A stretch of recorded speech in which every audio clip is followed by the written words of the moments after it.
Hello everyone, कैसे हैं आप सब। आज हम इस वीडियो में ट्रेडिंग से रिलेटेड बेसिक टू एडवांस सब कुछ देखेंगे और सब कुछ सीखेंगे। क्या क्या चीज़ें जरूरी होती है, क्या करना चाहिए, क्या नहीं करना चाहिए, प्रॉफिट लॉस, रिस्क मैनेजमेंट, सब कुछ। काफ़ी लोगों की डिमांड थी कि सर बिगिनर्स के लिए एक डिटेल वीडियो होनी चाहिए।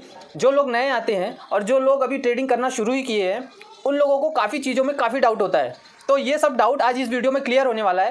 वीडियो पूरा आप एंड तक देखें। और अगर आप इस चैनल में नए हैं तो एक सब्सक्राइब और एक लाइक वीडियो को जरूर कर देना। चलिए स्टार्ट करते हैं। सबसे पहले तो मुझे ये बताइए कि आप ट्रेडिंग क्या देख के करने आए। आपका कोई फ्रेंड करता है ट्रेडिंग, आपके फैमिली मेंबर में कोई ट्रेडिंग करता है, या तो आपने एड्स वगैरह में देखा है या यूट्यूब में देखा है। कई लोग तो ऐसे हैं जो बड़े बड़े प्रॉफिट्स को देख के शेयर मार्केट में आते हैं और ट्रेडिंग करना चाहते हैं। शेयर मार्केट मतलब ट्रेडिंग, बस लोगों को इतना ही समझता है। लेकिन सचमुच ऐसा होता है क्या? ट्रेडिंग शुरू करने के लिए कुछ इंपॉर्टेंट चीजें होती है। वो इंपॉर्टेंट चीज क्या है? तो फर्स्ट, ट्रेडिंग के लिए जो हमें पैसे लगते हैं ट्रेडिंग करने के लिए, उसके लिए हमारे पास एक इनकम सोर्स होना चाहिए। और वो इनकम सोर्स कहाँ से आएगा? या तो हमारे पास जॉब होना चाहिए, या हमारा कोई बिजनेस होना चाहिए, या हमारा फैमिली बैकग्राउंड अच्छा होना चाहिए जो हमें ट्रेडिंग करने के लिए पैसा दे। थर्ड वाला तो नामुमकिन है कि फैमिली, काफी लोगों की जो फैमिली है वो ट्रेडिंग के लिए कभी सपोर्ट नहीं करेंगी, क्योंकि जो ट्रेडिंग है लोगों को लगता है कि ट्रेडिंग एक गैम्बलिंग होती है, जुआ होती है, और वहाँ पे हर कोई शेयर मार्केट में पैसे डुबाता है। तो लोगों की थिंकिंग में यही बैठ गया है। तो आपके पास इनकम सोर्स होना बहुत जरूरी है, चाहे छोटा सा ही इनकम सोर्स हो, लेकिन होना जरूरी है। तो पहला जो इंपॉर्टेंट पॉइंट है वो है इनकम सोर्स। वो आपका इनकम कहीं से भी आ रहा हो तभी आप ट्रेडिंग स्टार्ट कर सकते हैं। सेकंड इंपॉर्टेंट पॉइंट है ट्रेडिंग का माइंडसेट। माइंडसेट मतलब क्या? माइंडसेट मतलब अगर आप ट्रेडिंग करने आ रहे हो तो क्या सोच के आ रहे हो। क्या आपके माइंड में चल रहा था कि मुझे ट्रेडिंग करना चाहिए? आपने ये सोचा कि मुझे जल्दी अमीर बनना है, या तो आप ये सोच कर आए कि शेयर मार्केट में बहुत पैसा है, ट्रेडिंग से रोज लोग इनकम बहुत ज़्यादा इनकम जनरेट कर रहे हैं, या तो आपकी थिंकिंग ऐसी है कि मुझे जॉब में नौकर नहीं बनना है, किसी के लिए नौकरी नहीं करना है, इसलिए मैं ट्रेडिंग स्टार्ट करना चाहता हूँ। काफ़ी लोगों की काफ़ी तरह की थिंकिंग होती है, तो वो ट्रेडिंग करना चालू करते हैं। लेकिन असल में आपका माइंडसेट कैसा होना चाहिए? अगर आप ट्रेडिंग कर रहे हैं तो आप ये माइंडसेट बना के आ सकते हैं कि ट्रेडिंग जो है एक स्किल होती है। जैसी हर किसी की अलग अलग स्किल्स होती है। किसी को डांसिंग पसंद होती है, किसी को सिंगिंग पसंद होती है, किसी को डीजे पसंद होता है, वो डीजे बन जाता है। उसी तरीके से ट्रेडिंग भी एक स्किल है, इसको आपको सीखना पड़ेगा। सीखने के बाद इसमें अपना एक्सपर्टीज लाना पड़ेगा, तब आप भी औरों की तरह अमीर और अच्छा खासा इनकम ट्रेडिंग से जनरेट कर सकते हैं। ट्रेडिंग के लिए थर्ड इंपॉर्टेंट पॉइंट होता है डीमैट अकाउंट। डीमैट अकाउंट क्या होता है? जब भी हम कोई भी शेयर को बाय या सेल करते हैं उसके लिए हमको एक ब्रोकर की आवश्यकता होती है। जैसे कि एक किसान है, उसने अपने खेत में कोई भी सब्जियां बोया या फल फ्रूट बोया, कुछ भी बोया, किसान को बेचने के लिए वो डायरेक्टली हर घर में डिलीवर नहीं कर सकता अपने जो भी वेजिटेबल्स हैं, तो वो मंडी में जाके बेचता है। तो वो मंडी में जो ब्रोकर्स होते हैं वो उसका रेट लगाते हैं और उससे किसान से बाय करते हैं, और फिर वो मंडी से जो ब्रोकर लेता है वो लोगों पे बांट देता है। उसी तरीके से हमको अगर डायरेक्टली शेयर को बाय या सेल करना है तो हमको एक ब्रोकर की आवश्यकता होती है। उस ब्रोकर का डीमैट अकाउंट हम ओपन करते हैं और उसमें से हम बाय सेल कर सकते हैं। अब सवाल उठता है कि हमें कौन से ब्रोकर का डीमैट अकाउंट ओपन करना चाहिए,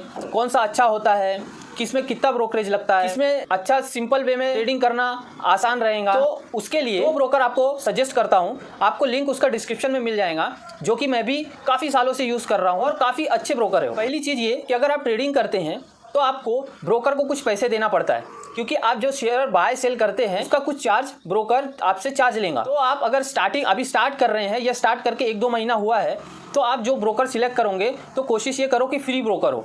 तो इसके लिए आपको फ्री ब्रोकर ढूंढना नहीं पड़ेगा। आपको मेरे डिस्क्रिप्शन में कोटक सिक्योरिटीज़ का लिंक मिल जाएगा। कोटक सिक्योरिटीज़ का आप डीमैट अकाउंट खोलिए, उसमें ब्रोकरेज बिल्कुल फ्री है। आप जब भी ट्रेडिंग करेंगे तो आपको कोई भी ब्रोकरेज नहीं देना पड़ेगा। अब हमारा फोर्थ पॉइंट आता है कैपिटल। कैपिटल मतलब क्या? शेयर मार्केट में जो हम पैसा डालते हैं उसको हम कैपिटल बोलते हैं, यानी कि जो भी अमाउंट हम डालेंगे अपने डीमैट अकाउंट में उसको हम कैपिटल बोलते हैं। तो हमको कितना कैपिटल डालना चाहिए, कितना पैसे से हमको ट्रेडिंग करना चाहिए, ये सबसे जरूरी होता है। अब आपको पैसा कितना डालना चाहिए स्टार्टिंग में? अब अगर आप न्यू बिगनर्स है और आपके पास ज़्यादा अमाउंट नहीं है तो आप इसे 10,000 से भी स्टार्ट कर सकते हैं। जैसे धीरे धीरे आपको समझ आने लगे, धीरे धीरे आप ग्रो करने लगो, थोड़ा बहुत प्रॉफिट कमाने लगो, तो आप धीरे धीरे अपना पैसा है उसको बढ़ा सकते हैं। लेकिन स्टार्टिंग आप 10,000 से कर सकते हैं और 10,000 से आप आराम से ट्रेडिंग स्टार्ट कर सकते हो। इसमें आपको कोई भी दिक्कत नहीं आएगी। अब हमारा फिफ्थ पॉइंट है कि ट्रेडिंग में करना क्या होता है। शेयर मार्केट में सबसे मेन चीज़ें होती हैं स्टॉक। जो ये स्टॉक होते हैं अलग अलग सेक्टर के स्टॉक होते हैं, यानी कि आपने देखा होगा कई कंपनीज के नाम सुने होंगे, जैसे कि रिलायंस के नाम सुना होगा आपने, बैंक्स के नाम सुने होंगे, HDFC हो गया, ICICI बैंक हो गया। उसी तरीके से आपने महिंद्रा एंड महिंद्रा का नाम सुना होगा, MRF टायर्स का नाम सुना होगा, अलग अलग तरह के स्टॉक सुने होंगे। तो ये सारे स्टॉक एक इंडेक्स में होते हैं, जैसे कि बैंकिंग स्टॉक्स बैंक निफ्टी में होता है। उसी तरीके से अलग सेक्टर के ऑटो सेक्टर हो गया, स्टील सेक्टर हो गया, बैंकिंग सेक्टर हो गया, ये सारे स्टॉक्स निफ्टी में होते हैं। उसी तरीके से फाइनेंशियल स्टॉक जो होते हैं वो फिन निफ्टी में होते हैं। तो हमारे पास काफ़ी तरह के इंडेक्स होते हैं। तो हमारा पहला है निफ्टी, दूसरा है बैंक निफ्टी, तीसरा है फिन निफ्टी जिसको फाइनेंशियल निफ्टी भी कहा जाता है, फोर्थ है हमारा सेंसेक्स, फिफ्थ है हमारा मिड कैप निफ्टी। ये हमारे पास ये हमारे इंडेक्स होते हैं जिनमें काफ़ी तरह के स्टॉक लिस्टेड होते हैं और इनको रेगुलेट कौन करता है? सेबी। और ये जो सारे स्टॉक लिस्टेड होते हैं इनमें ये एनएसई और बीएसई में लिस्टेड होते हैं। अब ट्रेडिंग करने के लिए या तो आपको स्टॉक सिलेक्ट करना होगा या तो आपको इंडेक्स सिलेक्ट करना होगा। जैसे कि मैंने बताया इंडेक्स में स्टॉक्स होते हैं और स्टॉक में अगर आपको ट्रेडिंग करना है तो आप डायरेक्टली स्टॉक में ट्रेडिंग कर सकते हैं। स्टॉक में करने का एक एडवांटेज भी होता है और एक डिसएडवांटेज भी होता है। स्टॉक्स में आपको कम अमाउंट लगता है और आप उसमें रिस्क भी कम लेते हैं, वहीं आपका जो प्रॉफिट होता है वो भी कम होता है। वहीं आप अगर इंडेक्स में ट्रेडिंग करते हैं तो वहाँ आपका रिस्क बड़ा हो जाता है और आपका जो प्रॉफिट है वो भी बड़ा हो जाता है। मैं आपको आगे दिखाऊंगा स्क्रीन पे कि हम इंडेक्स में कैसे ट्रेड ले सकते हैं और स्टॉक्स में कैसे हम ट्रेड ले सकते हैं। अब यहाँ पे आप देख सकते हो जो मैंने डीमार्ट अकाउंट के लिए बोला, ये कोटक सिक्योरिटीज़ का डीमार्ट अकाउंट है जिसमें ब्रोकरेज नहीं लगता। जैसे कि आप ट्रेडिंग करना चालू करेंगे तब आपको पता चलेगा कि ब्रोकरेज कहाँ पर बाय सेल करने में लगता है। उसी तरीके से अगर आप इसमें डीमार्ट अकाउंट खोलते हैं तो आपको एकदम ब्रोकरेज फ्री रहेगा। ये उसका इंटरफेस है, ये सेम आपको मोबाइल में भी मिल जाएगा और ये मैंने अपने लैपटॉप में ओपन किया हुआ है। यहाँ पे आपको दिख रहा होगा 1 2 3 4, ये है वॉच लिस्ट, यानी कि जो भी हम स्टॉक या शेयर्स बाय करते हैं ये हम वॉच लिस्ट में ऐड कर सकते हैं। हम सिर्फ इंडेक्स में ट्रेडिंग कैसे कर सकते हैं इस वीडियो में मैं आपको सिखाऊंगा। हमारा निफ्टी है, ये यहाँ पर बैंक निफ्टी है। अगर हमको निफ्टी के ऑप्शंस में ट्रेड करना है तो हम उसमें कम अमाउंट में भी ट्रेड कर सकते हैं। अब यहाँ पे निफ्टी का यहाँ पे कुछ नंबर्स लिख के आ रहे हैं, इसको बोलते हैं प्राइस, यानी कि निफ्टी का प्राइस अभी चल रहा है 19,435। अब हमने यहाँ पे चार्ट ओपन कर लिया। अब आपको यहाँ पे क्या दिख रहा है कि मार्केट यहाँ से ऊपर जा रहा है। तो अब हमें अगर लग रहा है कि मार्केट यहाँ से और ऊपर जा सकता है तो हम कॉल बाय करते हैं। वही अगर हमको लग रहा है कि मार्केट नीचे आएगा तो हम पुट बाय करते हैं। जैसे कि यहाँ पे देख रहे हो आप कॉल लिखा हुआ है, हमको लग रहा है कि मार्केट ऊपर जा सकता है तो हम कॉल बाय करेंगे। वही हमको दिख रहा है कि मार्केट यहाँ से नीचे आ सकता है तो यहाँ पे आप देख रहे हैं पुट, तो हम पुट बाय करेंगे नीचे के लिए।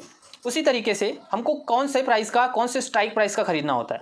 3 तरीके के प्रीमियम्स होते हैं, at the money, out of the money और in the money. At the money मतलब होता है जहां पर प्राइस अभी चल रहा है, यानी कि यहाँ पे प्राइस अभी है मार्केट का 19,435 के पास, ये हो गया हमारा एट द मनी।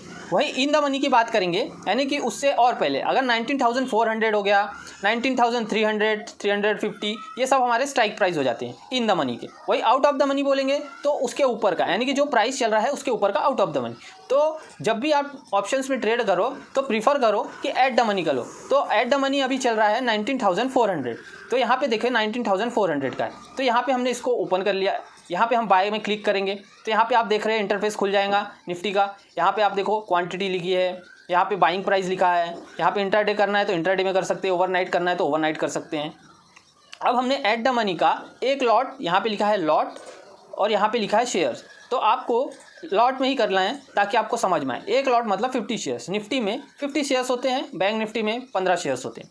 तो एक लॉट आपने सिलेक्ट कर लिया। यहाँ पे एक लॉट में आपको कितना अमाउंट यहाँ पे लगेगा, एक लॉट में आपको 5,570 रुपये लगेंगे। तो यहाँ पे आप बाय में क्लिक कर देंगे तो ये आपका बाय हो जाएगा। अब आपको यहाँ पे दिख रहा होगा ऑर्डर टाइप। ऑर्डर टाइप मतलब होता है लिमिट, मार्केट, एसएल। यहाँ पे 3 तरीके ऑर्डर टाइप दिए हुए हैं। तो यहाँ पे आप लिमिट लगाते हैं। लिमिट मतलब अगर अभी प्राइस चल रहा है 111, 105 में खरीदूँ तो ये हो गया लिमिट ऑर्डर।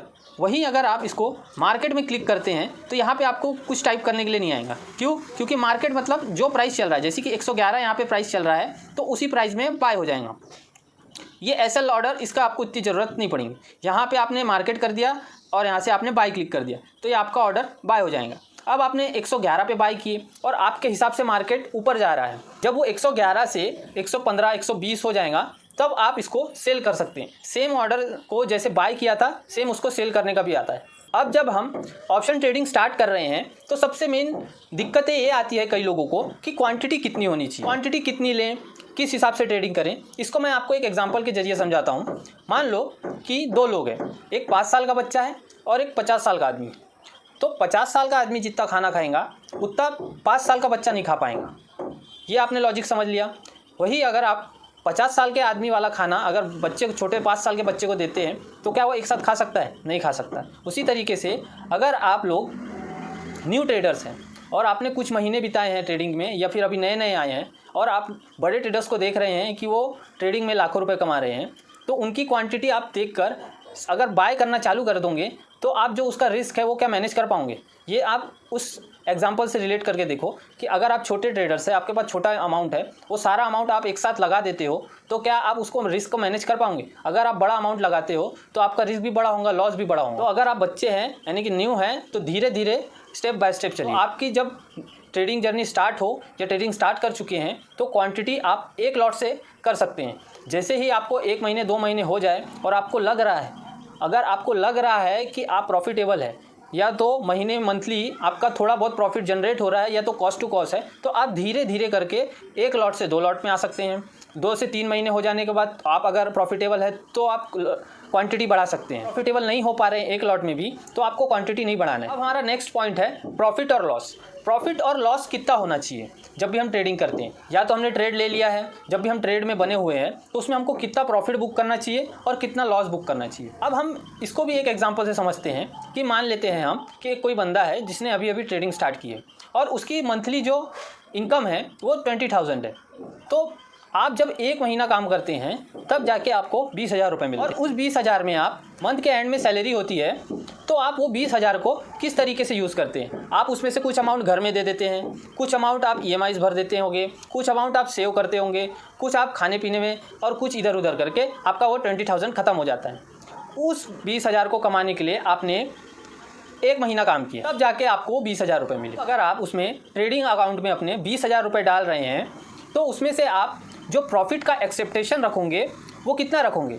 जैसे कि मैंने आपको बताया आप 1 महीने काम कर रहे हैं तब आपको 20,000 मिल रहे हैं। उसी तरीके से आप उसमें मंथली प्रॉफिट जो एक्सेप्ट करना चाहते हैं वो 10 से 12% रख सकते हैं। यानी कि अगर आप 20,000 रुपये इन्वेस्ट कर रहे हैं तो उसका 15 से 20% आप मंथली एक्सेप्ट कर सकते हैं कि मुझे इतना प्रॉफिट होना चाहिए।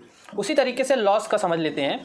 अगर आप लॉस देख रहे हैं तो लॉस कितना होना चाहिए? जैसे कि मैंने बताया कि 20,000 में आप 10 जगह जब भी आपकी सैलरी आती है तो आप उस 20,000 को किस तरीके से कहाँ इन्वेस्ट करते हैं, कहाँ घर में खर्च देते हैं, कहाँ EMI भरते हैं। उसी तरीके से अगर आप 20,000 रुपये डाल रहे हैं तो एक बार का आप लॉस कितना ले सकते हैं? पर डे का लॉस डिसाइड करेंगे तो मिनिमम आप उसमें 1,000 रुपये मैक्सिमम लॉस ले सकते हैं। उससे ज़्यादा लॉस लेंगे तो आप क्या मंथ भर उसमें सर्वाइव कर पाएंगे 20,000 में?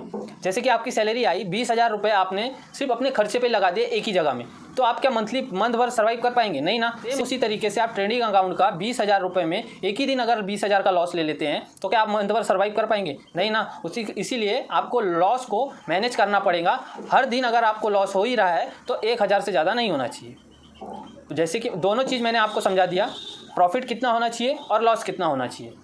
इसको हम बोलते हैं रिस्क मैनेजमेंट। दोनों चीज़ को हमको मैनेज करके चलना है, प्रॉफिट भी और लॉस भी। और हमारा एक लास्ट पॉइंट होता है साइकोलॉजी का। जब हम ट्रेडिंग स्टार्ट करते हैं तो हमारी साइकोलॉजी कैसी होनी चाहिए? जैसे कि मैंने आपको वीडियो के स्टार्ट में बताया था कि ट्रेडिंग एक स्किल है, ना कि ये कोई गैम्बलिंग है, ना ये जुआ है कि आप रातों रात इसमें अमीर बन जाओगे, करोड़पति बन जाओगे दूसरों को देख के। स्किल है, सीखना पड़ेगा। धीरे धीरे ये आप सीख लेंगे। कोई बहुत बड़ी चीज़ नहीं है जो आपको ना आए।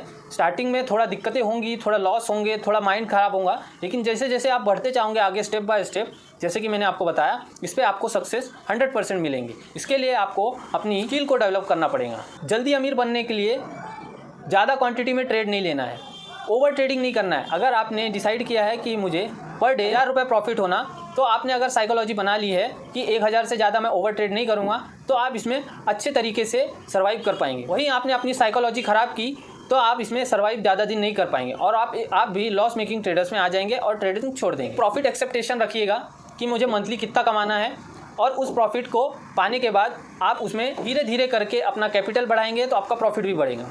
और आपको अगर लाइव ट्रेडिंग देखना है तो आपको मेरे YouTube चैनल में लाइव ट्रेडिंग मिल जाएंगी कि कैसे शेयर्स को बाय और सेल करना पड़ता है, ऑप्शन ट्रेडिंग में कैसे प्रॉफिट होता है, कैसे लॉस होता है। मैंने इसके लाइव ट्रेड करके अपने वीडियोस में डाला है, तो आप उसको मेरे चैनल में एक बार चेकआउट कर सकते हैं। और आपको ये वीडियो अगर पसंद आया होगा तो एक लाइक, और अगर आप इस चैनल में नए हैं तो एक सब्सक्राइब जरूर करके जाना। Thank you.